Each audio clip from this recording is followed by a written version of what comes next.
Okay, before we take on the final boss, we've got a few more battles to go. First of all, here is a Kirby-themed area. This is Gourmet Race, albeit recreated in Smash Bros. Ultimate. So, what you're meant to do is go through this particular area. You can't turn back, you do have to continue pushing forward, turning left or turning right. And you have to collect as much food as you can. The more food you collect, the better the spirit that appears at the end. By getting the minimum amount of food, we get the Waddle Dee, the basic enemies appearing in the Kirby games. These little guys are adorable. They can generally be found tottering around Dreamland. In particular, they first appeared in the original Kirby's Dream Land, so that is why that's the stage we're playing on. Anyway, there goes those little guys. And unfortunately, you do have to leave this area and come back in to try again. So, yeah, I'm just going to go out and back in. Oh, and just by completing it in any respect, you get a nice easy way back as well. Much appreciated. So, off we go, back into the Gourmet Race. So, this time we want to do it in a way that we collect, I believe it's 7 or so. So, you know, a lot of them, but not the maximum amount. So, here we go. A couple of bits of food, but not as much as we could have. And that clocks in at 7 foods. Well remembered, David. Doing that, we get a cooking-themed Kirby enemy, a mini-boss in a lot of the Kirby games. We get Chef Kawasaki. He's the 3-star spirit, and the reason for that is because A, he appears as a mini-boss in the Kirby series, but when you inhale him and steal his ability, you get the cooking ability, which is one of Kirby's screen-clearing special moves that just fucking destroys every enemy, and also served as his final smash in Super Smash Bros. Brawl. So, yeah, Chef Kawasaki, who now appears as an assist trophy, will basically throw you into a pot if he catches you in his ladle, and turn you into food. It doesn't insta-kill you, thankfully, like it does in the Kirby series, but... Ooh, Jesus Christ. But, yeah, it does do quite a hefty bit of damage, and gives your opponent the opportunity to heal by eating the food left behind. Anyway, that is him done. Kawasaki also appeared as an ally in the game Kirby Star Allies, and he's one of my favourite characters to play as in that game. That's a very good game. So, if you listen closely, when you collect the correct foods in the correct order, it actually plays the theme.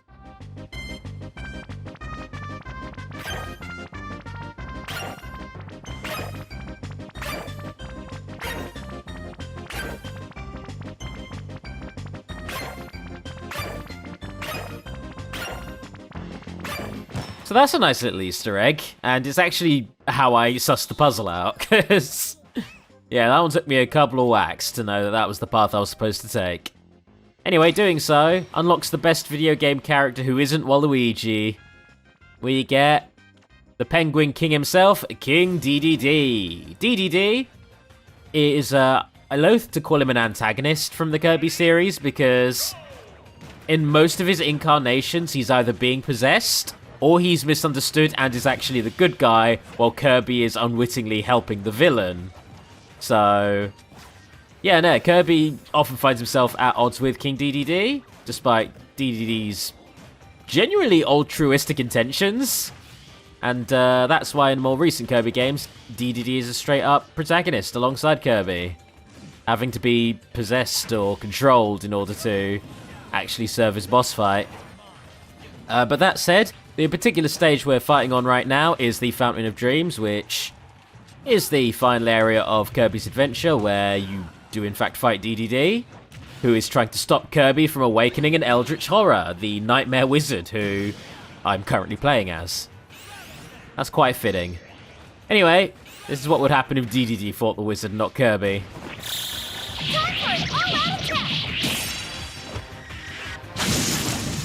Get dead.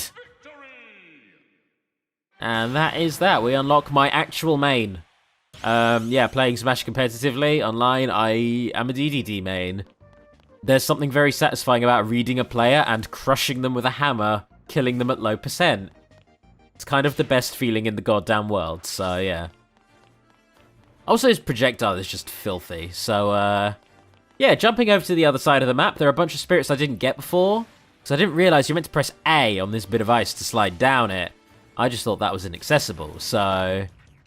Here we have the Metal Gear Ray, appearing in Metal Gear Solid 2, 4, and as the first boss in Metal Gear Rising, in which Raiden slashes the motherfucker in half, and it's the coolest thing ever. Yeah, Metal Gear Ray is an amphibious Metal Gear. It can be unmanned, or it can be piloted. And yeah, like every other Metal Gear, it's a weapon of mass destruction, so... Yeah, representing it, we have a big Metal Greninja, to represent its amphibious nature, and the fact that it is still a Metal Gear.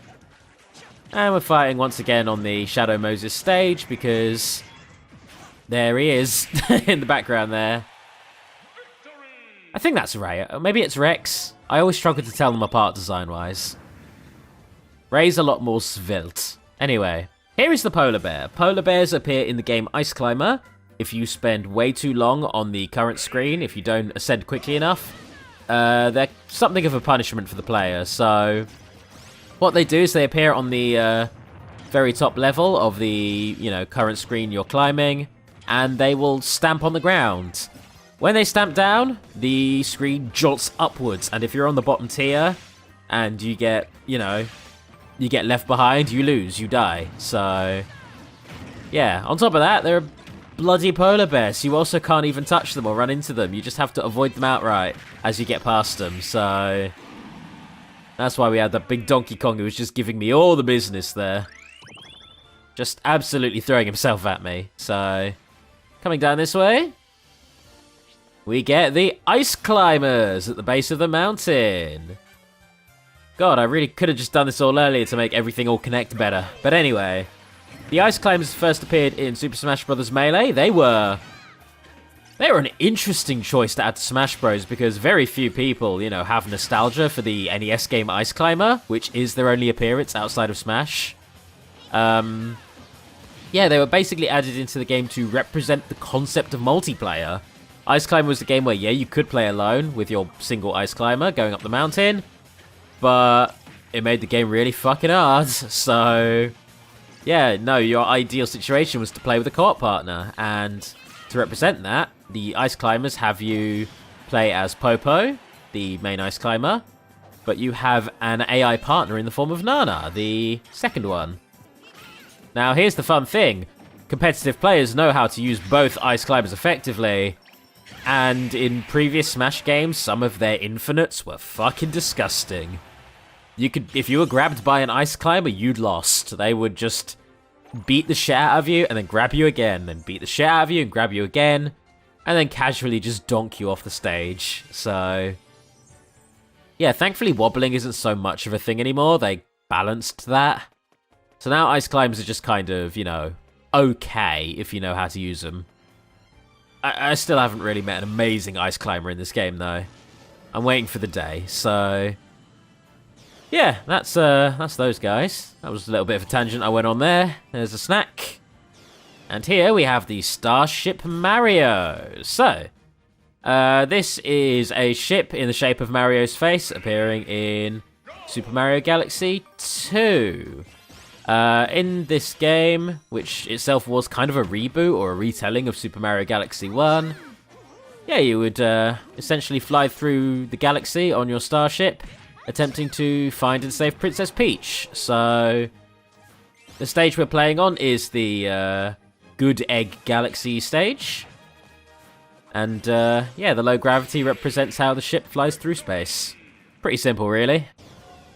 So here, we have an Aporoid. Aporoids are a race of cybernetic insects that appear as one of the greater threats in the Star Fox series, getting most of their play in Star Fox Assaults. So yeah, the Aporoids are kind of terrifying, and they can basically put you through a process called aporoidation. I think that's how you say it. which is basically assimilation from Star Trek. They can assimilate you, so yeah, to represent that, we have the enemy being made of metal. He's also a Ridley. And yeah, the high gravity represents the fact that they are a spatial terror, so to speak. So, just need to get one more clean hit on this fool. Playing as James McCloud, of course, because based on the history of the Star Fox series, I'm pretty sure James McCloud would have fought Aperoids at some point in his career. They are able to decimate entire galactic fleets, but the Star Fox team are somewhat exceptional. Oh, God. I've put myself in a bad situation here. Oh, well, you got me out of it. That works too. Sure. Fuck! Got the final smash a second time! It's a good thing he's barely hit me through this whole thing, or she, the Aperoid Queen. It's a good thing she's barely hit me during this whole thing, otherwise I'd be absolutely fucked. Just woof. Alright, that should do it. No, fuck this stage. I hate that part of the stage where you can bounce off the wall. That's so annoying. Alright, come on. No, good lord. This is just a cacophony of final smashes missing in this battle. Alright. 400%, please just be dead. Just die. There we go. Oh, that one took a while. That one was a stretch. So, speaking of Star Fox, here is the other Star Fox protagonist outside of Fox himself, Falco. This is Fox's ally. He's a cocky piece of shit. He's incredibly passive-aggressive, and he's so goddamn lovable for it. Yeah, he's a pretty devoted member of the Star Fox team, although around these Star Fox adventures, kind of part of the saga, he just kind of left the team. I believe there's a comic that explained why he left the team, but I can't remember what happened in that comic.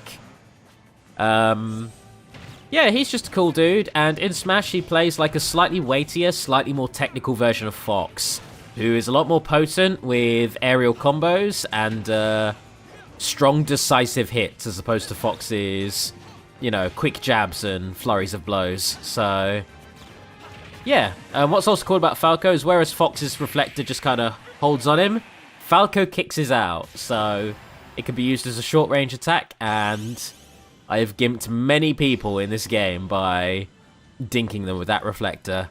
So, here is Trace. Trace is one of the hunters from Metroid Prime Hunters, and as you can probably gauge from their design and also the conditions of this battle, i.e. invisibility, Trace is the stealthy one.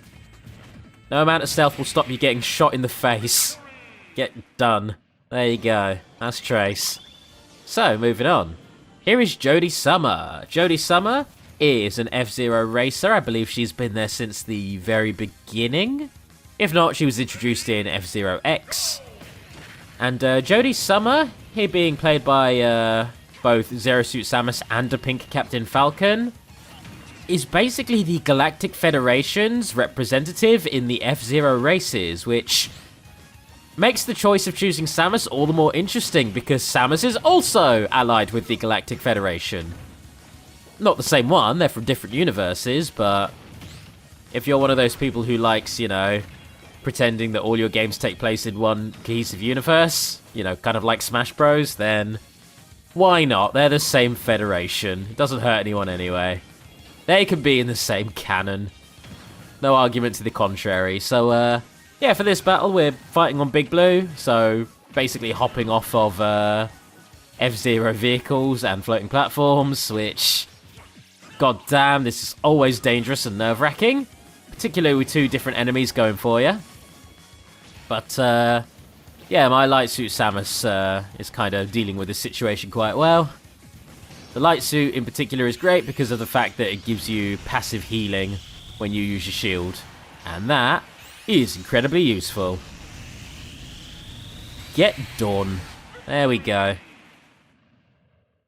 So that is that. Our next spirit is up here. We have the Starman.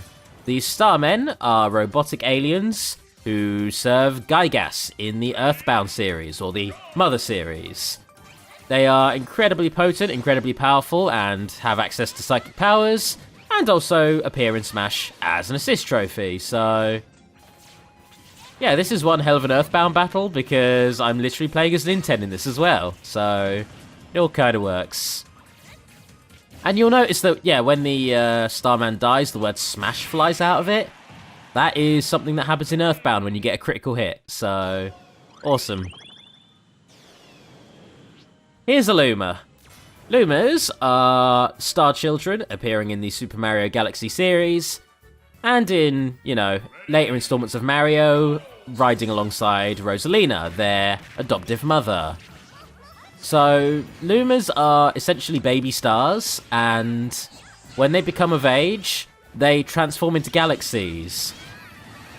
So yeah, these guys are kind of like the lifeblood of the entire Mario universe. And I just dunked them all. Get dunked.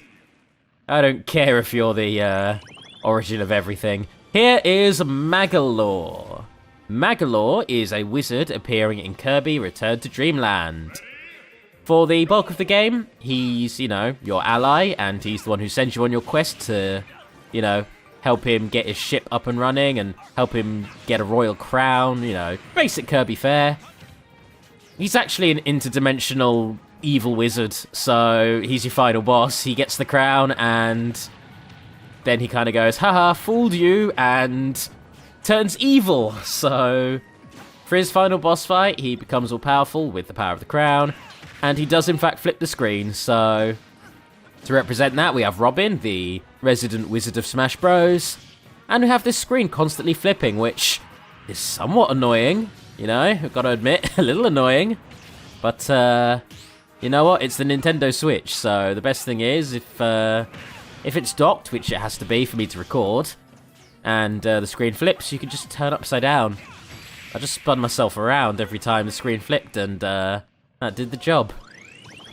It's a lot easier to deal with than the left is right, right is left conditions. So, here is Peppy Hare. Peppy Hare is the eldest member of the Star Fox team, one of the original members who flew alongside James McClouds before James's betrayal. And, yeah, he's the one who is the most experienced, the one who will basically give you tutorial advice in your first few stages, such as use the boost to get through, and the infamous do a barrel roll. So, yeah, Peppy's pretty useful, but in later Star Fox games, he does retire. He gets replaced by Crystal on the Star Fox team, so yeah, he's a curmudgeonly old man as well. And this particular battle is great because it feels like the Star Fox family are all together and they're all just training. They're having a friendly spar. All with the still alive James. This is happening in a happier canon where James wasn't horribly murdered. So, there you go. Anyway, for this particular battle, Peppy's being played by DDD, which is a strange choice, but then again, there aren't actually any buddy characters in Super Smash Bros. So, DDD with bunny ears it is. That's the closest we have to fit that bill. And I just realised I really don't need to be fighting Fox or Falco. They're just there to give him cover. So, kadonk. There we are. Lovely. And yeah, by going to Peppy Hare's location, which is on a different planet, because why not? Space animals. We learn the air style. It makes you more powerful in the air and weaker on the grounds. Good for certain characters. It depends on their play style. Certain characters in Smash are trash on the ground and are better in the air. You know, Jigglypuff. So, yeah, that could be useful in certain situations. Here is Galaxy Man. Galaxy Man is one of the Robot Masters from Mega Man 9. For this particular battle, Rob is wielding a black hole to represent Galaxy Man's Black Hole Bomb, which is not only Mega Man's final smash of this game, but also the ability you get from him when you beat him in Mega Man 9. On top of that, we have low gravity, because everything floaty, as it is in Galaxy Man's stage. So, yeah, this is all pretty standard fare. Weirdly not a stamina battle like most of the other Mega Man battles. It's a strange choice, but doesn't really make too much of a difference. I just need to get a good finishing blow in. Otherwise, it's just as easy as any other Mega Man battle. Now, about that finishing blow, eh? Kind of hard to get it when I'm sitting there floating in a black hole. And oh shit, time's running out. Also, fuck. Okay. Get done. I only just noticed that. And panicked at the last second. Alrighty, so here is the Wolfern. This is Wolf's ship in the Star Fox series. So, yeah, Star Wolf, consisting of Wolf himself, Pigmadengar, Leon, and Andrew. Panther Caruso in later installments is the rival team for the Star Fox team, and they're all a bunch of shitheads. They'll usually ambush you, you know, at the end of a stage, or, you know, in Star Fox 64 they appeared in 2 separate locations just as a sudden boss battle. And, yeah. For this battle, Wolf's final smash meter is going up very quickly. That is because Wolf uses the Wolfen in his final smash, whereas Fox and Falco will hop into their R-Wings and start gunning you with the Star Fox team on side. Wolf will get his own team to do a coordinated strike against you. And, yeah, he absolutely revels in it.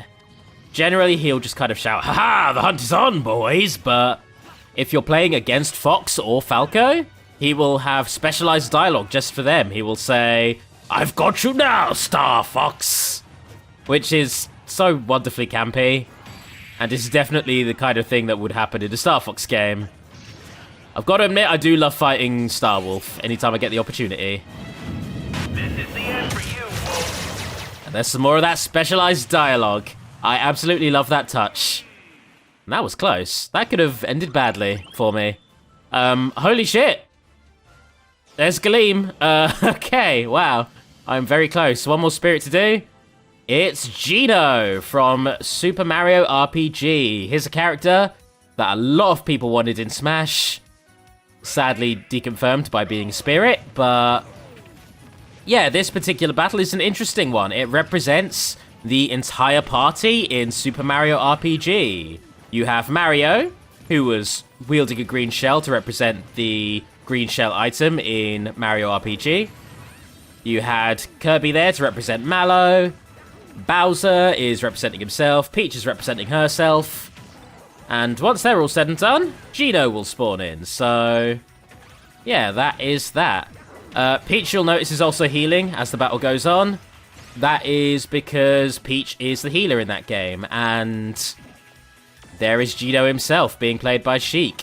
Geno is an animated puppet who has a cannon for an arm, hence why we have Sheik with the super scope there. And, yeah, this is one of those fights that's pretty goddamn tricky because they all work in sync, in unison, which is a good way of representing a JRPG party.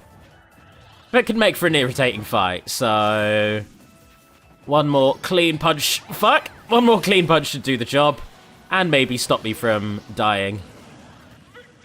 Or maybe they'll just kill themselves before I can land the finishing blow. Maybe that'll happen. Yeah, that's fine. I'll take it, whatever. I won't look that gift horse in the mouth, so here's Master Hand. Master Hand is the final boss of Super Smash Bros., the original game, and appears in every subsequent Smash game. So here he is, serving as Galeem's ally in this one. Granted, in the intro we saw a shitload of Master Hands, so don't think this is the only battle against Master Hand we're going to be having.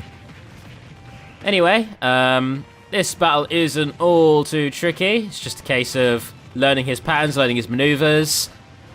A lot of Master Hand's movements are based off of the Kirby boss, Wham Bam Hand, or Wham Bam Rock, which, aside from looking like a horrific racial stereotype, does battle you with giant floating hands. So, yeah, HAL Laboratories kind of love this boss design, and now it's integral to Nintendo's history.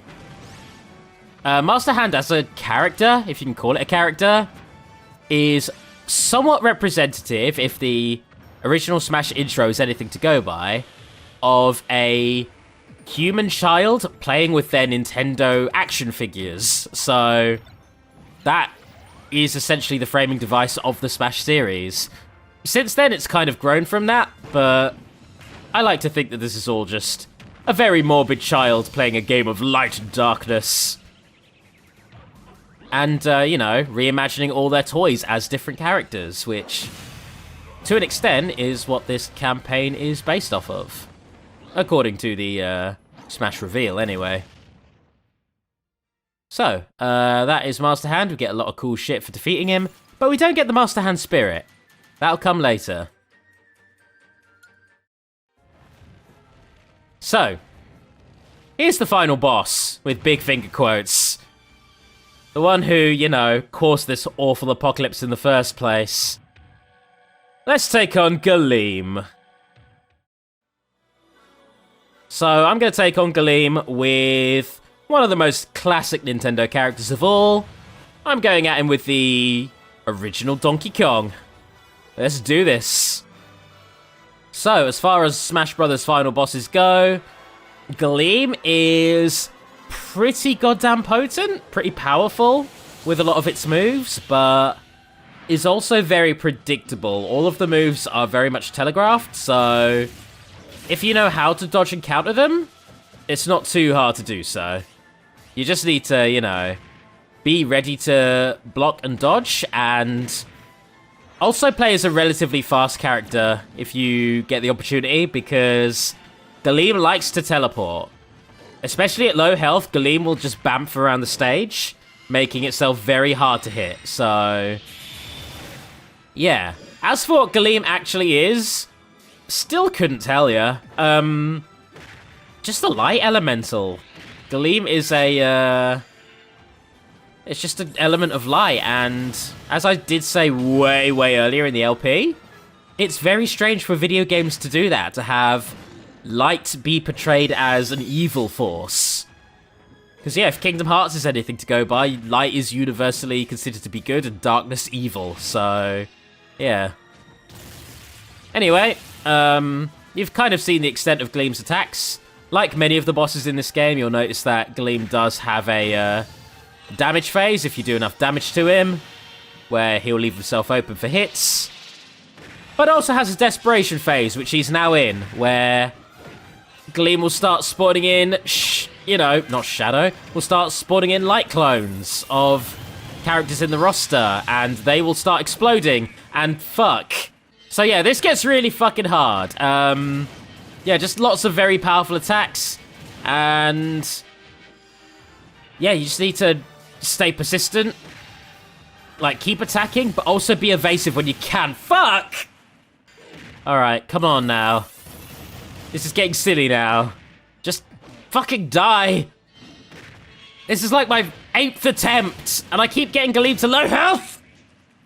Alright, come on now. No more of your bullshit, Galeem. I've barely gotten hit in this playthrough. I'm gonna sit and block everything, just so I can donk you in your big, stupid face. There we go. That is what you get. I wish I could say that the LP's over now, but, you know, obviously not. So that is that. Lots and lots of skill spheres. Wow, that's a shitload of them. And a good thing too, because we have the second half of the game to attend to now.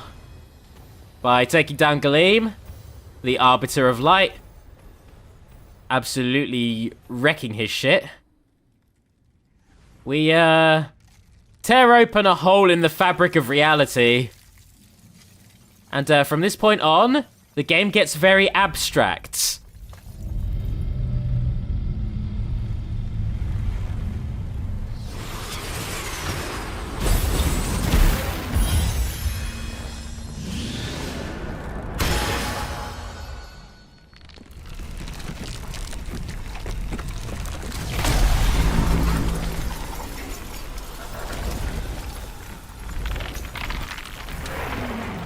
That is that, I guess.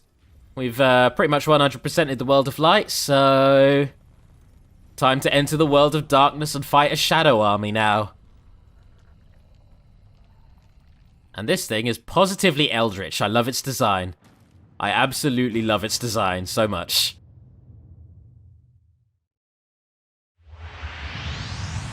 Well, see you on the other side, I guess.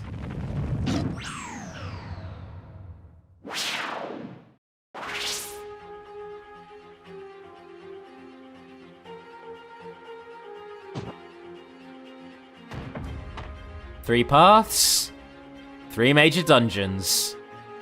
Here we go.